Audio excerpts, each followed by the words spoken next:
আসসালামু আলাইকুম।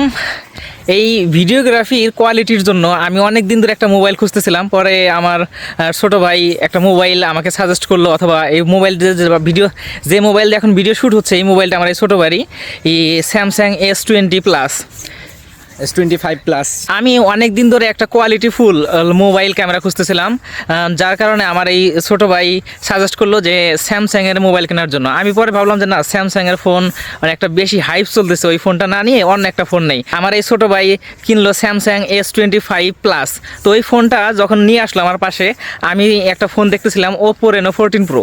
ওই ফোনটার যে ক্যামেরার সাথে এই ফোনের যে ছবির তুলনা অথবা ভিডিওর তুলনা করলাম, তুলনা করার পরে দেখলাম যে আমার যে প্রথম ফোনটা দেখছিলাম Oppo Reno 14 Pro, ওই ফোনের ক্যামেরা যথেষ্ট ভালো এই স্যামসাং S25 প্লাসের ভিডিওরসে। তো আজকে 16ই ডিসেম্বর ঘুরতে আসছি। ঘুরতে আসার পর অনেক ভিডিওগ্রাফি করলাম, অনেক ফটো তুললাম।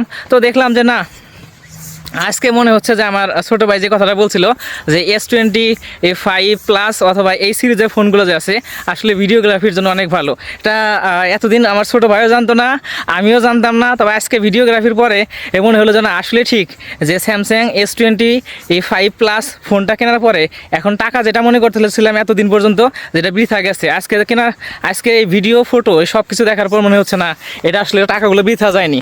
আমি অবশ্য Oppo Reno 14 Pro মোবাইলটা নেওয়ার জন্য চেষ্টা করতেছি।